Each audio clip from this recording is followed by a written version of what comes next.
नमस्कार. नीलम्स रेसिपीमध्ये आपल्या सर्वांचे खूप खूप स्वागत आहे.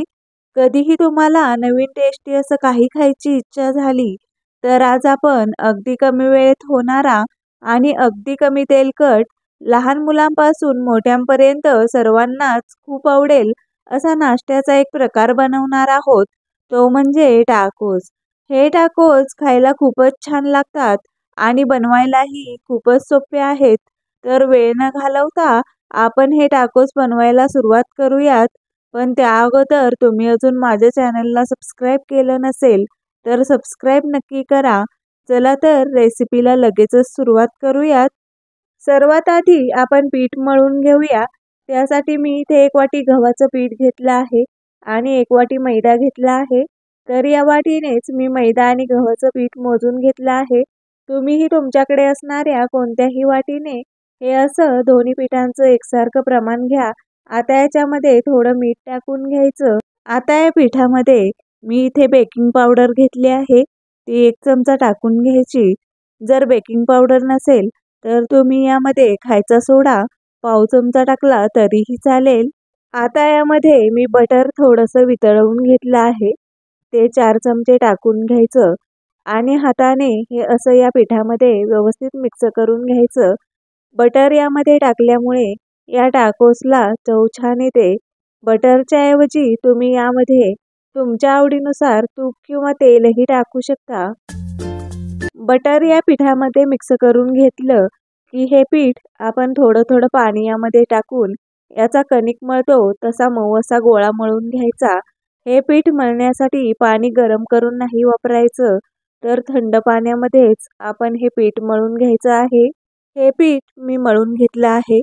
हे आपण 15 मिनिट झाकून ठेवूयात आणि यासाठी आपल्याला जे स्टफिंग लागणार आहे ते बनवून घेऊयात. त्यासाठी गॅसवर मी एक पॅन तापायला ठेवला आहे. त्यामध्ये बटर टाकून घेऊया. तर इथे मी 1 चमचा बटर यामध्ये टाकला आहे. बटर वितळलं की मग यामध्ये बारीक चिरून घेतलेली शिमला मिरची टाकून ती परतून घ्यायची. ह्या भाज्या परतत असताना गॅसची फ्लेम एकदम कमी ठेवूनच या परतून घ्यायच्या. आता याच्यामध्ये मी इथे 1 कांदा खिसून घेतला आहे. तो टाकून परतून घ्यायचा. तर मी इथे कांदा यासाठी खिसून घेतला आहे. काही मुलांना कांदा बिलकुलही आवडत नाही. जर आपण कांदा चिरून टाकला तर खाताना दाताखाली आला की तो पदार्थ मुलं खात नाहीत. पण असा खिसून जर कांदा आपण यामध्ये टाकला तर मुलांना समजतही नाही की यामध्ये कांदा आहे की नाही आणि मुलं आवडीनं तो पदार्थ खातात. तर आता आपण यामध्ये बारीक खिसून घेतलेलं 1 गाजर टाकून तेही परतून घेऊ. हे परतून घेतलं की यामध्ये पाव चमचा अद्रक लसूण पेस्ट टाकून तीही यामध्ये चांगली परतून घ्यायची.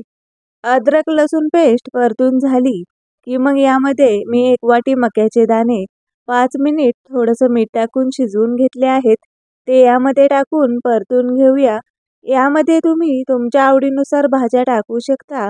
आता याच्यामध्ये मी पनीर खिसून घेतलं आहे. ते टाकून परतून घेऊया. पनीर तुम्हाला किती कमी जास्त टाकायचं आहे ते तुम्ही तुमच्या आवडीप्रमाणे टाकू शकता. पनीर टाकल्यावर हे हलक्या हाताने असं परतून घ्यायचं. आता याच्यामध्ये अर्धा चमचा चिली फ्लेक्स टाकून घ्यायची आणि 1 चमचा ऑरिगॅनो टाकून हे यामध्ये चांगलं मिक्स करून घ्यायचं. हे मिक्स करून घेतल्यावर यामध्ये उकडून खिसून घेतलेला बटाटा 2 चमचे टाकून तोही यामध्ये परतून घ्यायचा. आता आपण यामध्ये चवीपुरतं मीठ टाकून घेऊयात आणि हेही यामध्ये व्यवस्थित मिक्स करून घ्यायचं. तर आता हे सर्व परतून झालं आहे. आता आपण गॅस बंद करूयात आणि याच्यामध्ये बारीक चिरून घेतलेली कोथिंबीर टाकून यामध्ये मिक्स करून घेऊयात. तर अशा प्रकारे आपलं हे स्टफिंग तयार झालं आहे. आता 15 मिनिटांनी हे पीठ छान मऊसर झालं आहे. हे थोडं असं पोळपाटावर मळून घेऊयात म्हणजे या पिठाला अजून छान मऊसरपणा येईल आणि लाटतानाही हे व्यवस्थित लाटता येईल. याचे चपातीला बनवतो त्यापेक्षा मोठे गोळे बनवून घ्यायचे. आता यातलाच एक गोळा घेऊन याची चपाती बनवतो तशी चपाती लाटून घ्यायची. पण हे जास्त पातळ लाटायचं नाही, थोडंसं जाडसरच लाटून घ्यायचं.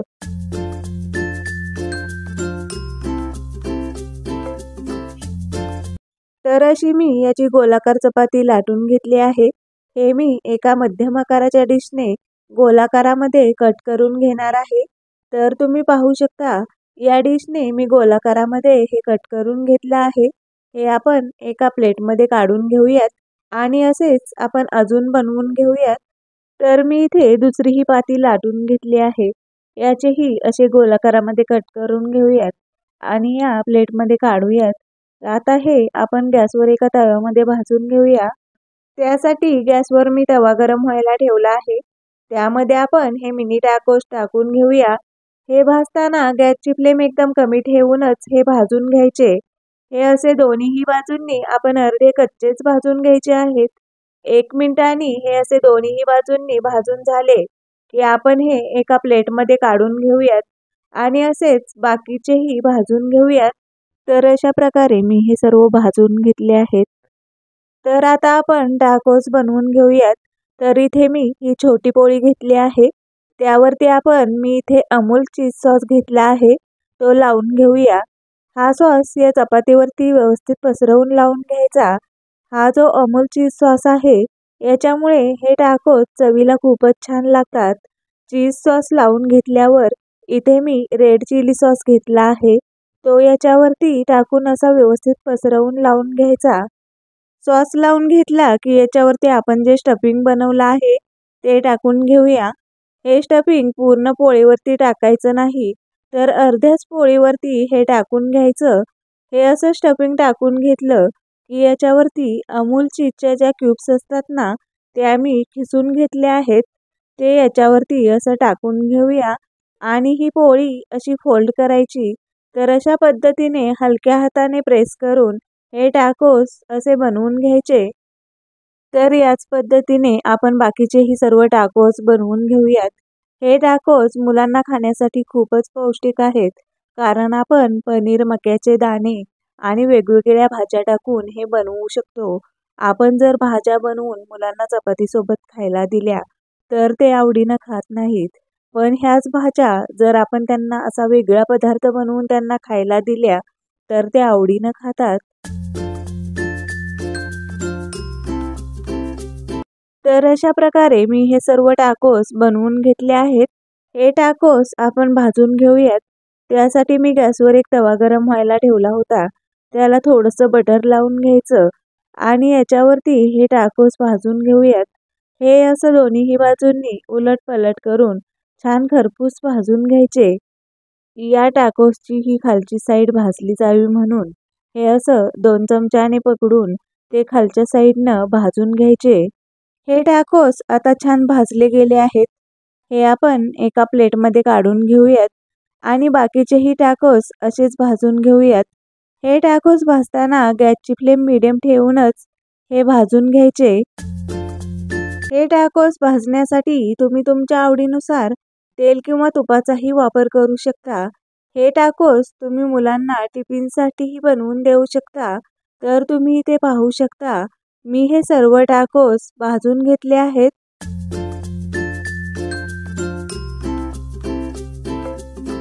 अशा प्रकारे आपले टाकोस तयार झाले आहेत. हे टाकोस तुम्ही सॉससोबत किंवा कोणत्याही तुमच्या आवडीच्या चटणीसोबत खाऊ शकता. तर माझी ही रेसिपी तुम्हा सर्वांना आवडली असेल तर माझ्या व्हिडिओला लाईक आणि चॅनलला सबस्क्राईब नक्की करा. म्हणजे माझ्या चॅनलवर येणारे सर्व व्हिडिओ तुम्हाला पाहायला मिळतील. पुन्हा भेटूयात अशाच नवनवीन रेसिपींसोबत. तोपर्यंत मस्त खा आणि मस्त रहा.